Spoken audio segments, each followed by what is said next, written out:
तमाम देखने और सुनने वाले दोस्तों को अस्सलाम वालेकुम। गीजा कंस्ट्रक्शन से लेकर हजारों साल पहले लिखी जाने वाली हायरोपोलिस में मॉडर्न हेलीकॉप्टर्स, यॉट्स के पाए जाने तक इजिप्ट की जमीन ऐसी ऐसी मिस्ट्रीज से भरी हुई है, इसको देखकर इंसानी अकल दंग रह जाती है। कायरो से 5,500 किलोमीटर दूर एशियन इजिप्ट में 3 शहरों में से एक शहर को अबाइडोस के नाम से पहचाना जाता है। कि एक तरफ 11 किलोमीटर दूर नाइल रिवर गुजरती है, दूसरी तरफ दूर दूर तक सिर्फ ऐसी रेत ही रेत है। 1988 की बात है कि जब एक तूफान के नतीजे में रेत के अंदर से एक अजीबोगरीब चीज उभर कर सामने आई। इंतहाई खस्ता हाल की लकड़ी से बना हुआ कोई स्ट्रक्चर था, वो पूरी तरीके से दीमक खाकर खोखला कर चुकी थी। हकीकत को जानने के लिए आर्कियोलॉजिस्ट ने ईयर 2000 में यहाँ खुदाई का काम शुरू किया। खुदाई बहुत ही देखभाल कर की जानी थी, कि इनकी एक छोटी सी गलती भी इस स्ट्रक्चर को बहुत बुरा नुकसान पहुंचा सकती थी। चीज रेत के अंदर से निकल कर आई वो कोई मामूली स्ट्रक्चर नहीं, कि वो एक 70 फीट लंबी बोट थी। पाकिस्तान के बीचों बीच भला इस अकेली बोट का क्या काम था। मामला भी यहाँ खत्म नहीं हुआ था, इस गुत्थी को सुलझाने की खोज अभी चल ही रही थी। मालूम पड़ा कि यहाँ ये एक नहीं दो नहीं कि ऐसी 14 बोट्स थी, तो एक दूसरे के साथ यहाँ पर लाइन से रेगिस्तान में दफन किया गया। इन बोट्स को पूरी तरह रेत से नहीं निकाल पाए थे, क्योंकि उनको खदशा था कि अगर ऐसा किया तो ये बोट्स टूट जाएंगी, बहुत बड़ी मिस्ट्री अधूरी ही रह जाएगी। सिर्फ लकड़ी के इन सिंपल से ये मालूम करने में कामयाब हुए कि ये बोट्स 5000 साल पुरानी है, यानी गीजा पिरामिड से भी 500 साल पुरानी। ये अकेला जवाब इस मिस्ट्री को सुलझाने के लिए काफी नहीं था। कुछ अरसे के बाद लेटेस्ट सोनार स्कैनिंग टेक्नोलॉजी की मदद से आर्कियोलॉजिस्ट इस काबिल हो चुके थे इस पूरे एरिया को बगैर हाथ लगाए इसका एक 3D मॉडल बना सके। स्कैनिंग के बाद जो 3D मॉडल बनाया गया वो कुछ इस तरीके से दिखता है। इंसानी इतिहास में सबसे पुराना बेड़ा माना जाता है। 8 से 70 फीट लंबी बोट जिनको देखकर ऐसा लगता है बड़ी एहतियात से एक दूसरे के पैरेलल खड़ा किया गया। इस जगह ये बोट्स खड़ी है, इसको देखकर सबसे पहला ख्याल ये आता है कि क्या ये उस दौर में नाइल रिवर का किनारा तो नहीं था। एक्सपर्ट्स ने देखते साथ ही इस बात से इनकार कर दिया।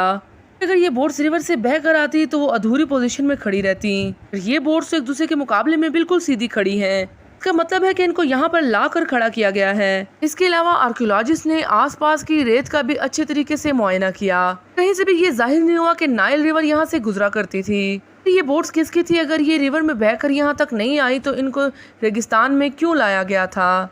इशारा उस वक्त मिला जब बोट्स के ढांचों को 3D की मदद से दोबारा रिकंस्ट्रक्ट किया गया। तो मामूली बोट्स नहीं बल्कि रोइंग वेसल थी, वो 30 लोग मिलकर चप्पू की मदद से चलाया करते थे, जैसा कि आजकल की राफ्ट बोट्स होती हैं। डिजाइन पर गौर किया जाए तो लकड़ी के तख्तों को रस्सियों से जोड़ जोड़कर बड़ी महारत से बनाया गया।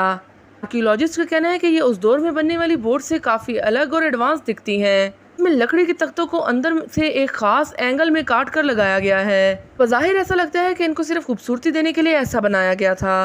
एशियन इजिप्ट में बस एक शख्स ही ऐसी बोट्स रख सकता था, वो था एशियन इजिप्शियन किंग यानी फेरो।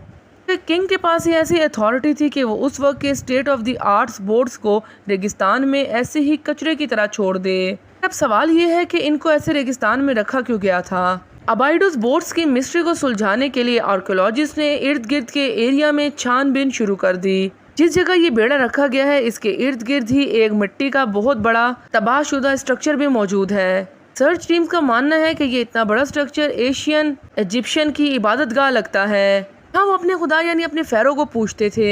हाँ, अक्सर इवेंट्स भी हुआ करते थे कि यहाँ पर ऐसे मिट्टी के बर्तन भी मिले हैं। कभी खाना और शराब रखा करती थी। बर्तनों की कार्बन डेटिंग भी यही इशारा दे रही है। बर्तन को भी उसी दौर में बनाया गया था जिनमें इन 14 बोट्स को बनाया गया था।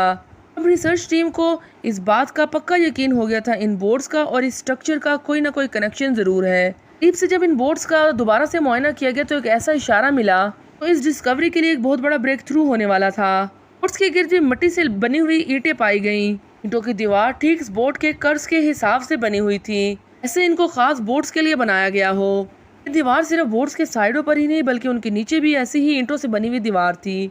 जब 3 साइडों पर ईंटें लगी हैं तो यकीनन बोट्स के ऊपर भी ईंटें लगाई गई होंगी, जो अब वक्त के साथ गिरकर मलियामेट हो चुकी हैं। 3D ग्राफिक्स की मदद से जब बोट के ऊपर वाले हिस्से पर भी ईंटें लगाई गईं तो वो कुछ इस तरह का मंजर पेश करने लगी, बल्कि ये कुछ और नहीं बोट्स यानी कश्तियों के ताबूत थे। मिस की तरह इन बोटों 5000 साल पहले बड़ी शान और शौकत के साथ ताबूतों में डाला गया था, के ऊपर खूबसूरती के लिए व्हाइट लाइमस्टोन का प्लास्टर किया गया था। सूरज की रोशनी इन पर पड़ती थी तो ये रेगिस्तान में ही दूर से चमकती हुई दिखाई देती थी। तो यहाँ पर बताते चले कि पिरामिड्स भी जब नए बने थे तो इनकी भी टॉप पर ऐसा ही व्हाइट प्लास्टर लगाया गया था। आर्कियोलॉजिस्ट को कई ऐसे एविडेंस मिले हैं जिससे जाहिर होता है एंशिएंट इजिप्शियन व्हाइट लाइमस्टोन के प्लास्टर को खूबसूरती के लिए इस्तेमाल किया करते थे। लाइमस्टोन प्लास्टर के बाद पिरामिड्स भी रेगिस्तान में मोती की तरह चमकते थे। आर्कियोलॉजिस्ट कई सालों बाद अबाइडोस बोर्ड्स की मिस्ट्री को काफी हद तक सुलझा चुके थे। एक बात तो कंफर्म हो गई थी कि ये बोट्स नाइल रिवर में बहकर यहाँ तक नहीं आई थी। एडवांस डिजाइन इस बात की गवाही दे रहा है कि किसी एशियन इजिप्शियन किंग की मलकियत थी। इनको ईंटों के ताबूत में डालकर रखा गया था। सिर्फ आखिरी सवाल के जवाब की तलाश थी, आखिर इन बोट्स को ताबूत में डाला ही क्यों गया। यहाँ से तकरीबन 150 किलोमीटर दूर रेगिस्तान में एक इजिप्शियन किंग की डूम मौजूद है जहाँ उनको मरने के बाद रखा जाता है। की बात यह है कि ये डूम भी उसी दौर में बनाई गई थी। दौर में बोट्स और इनमें मौजूद इबादतगाह और बर्तन बनाए गए थे। डूम में ना सिर्फ फेरो की मम्मी को रखा गया था, इसके साथ ही जो छोटे छोटे बॉक्सेस आप देख रहे हैं फेरो के करीबी साथियों को दफन किया गया था। भी सेम उसी दिन जिस दिन किंग की मौत हुई थी। यहाँ किंग के साथ ही उसके करीबी दोस्तों ने अपने फेरो के ऑनर में अपनी जान देकर उसके साथ ही जाने का फैसला किया। ये यकीन था कि मरने के बाद वाले सफर को आसान बनाने के लिए किंग के साथ उसकी सारी दौलत, उसका सामान, ताकि उसके नौकरों को भी उसके साथ ही दफन किया जाए। उसको भी उस किंग की आफ्टर लाइफ के आसान होने के लिए इतनी शान शौकत के साथ ताबूतों के अंदर रखा गया। ये एक ऐसी रस्म है जिसको बाद वाले फेरो डूम्स में भी नोटिस किया गया। ज्यादातर इजिप्शियन फेरो की डूम्स को लुटेरे लूट चुके हैं, कई शायद अब तक कहीं रेत के अंदर छुपी हुई हैं। 1978 में the valley of the king में जमीन से कहीं नीचे किंग ऑफ टूटनखामुन की डूम मिली थी। किसी तरह लुटेरों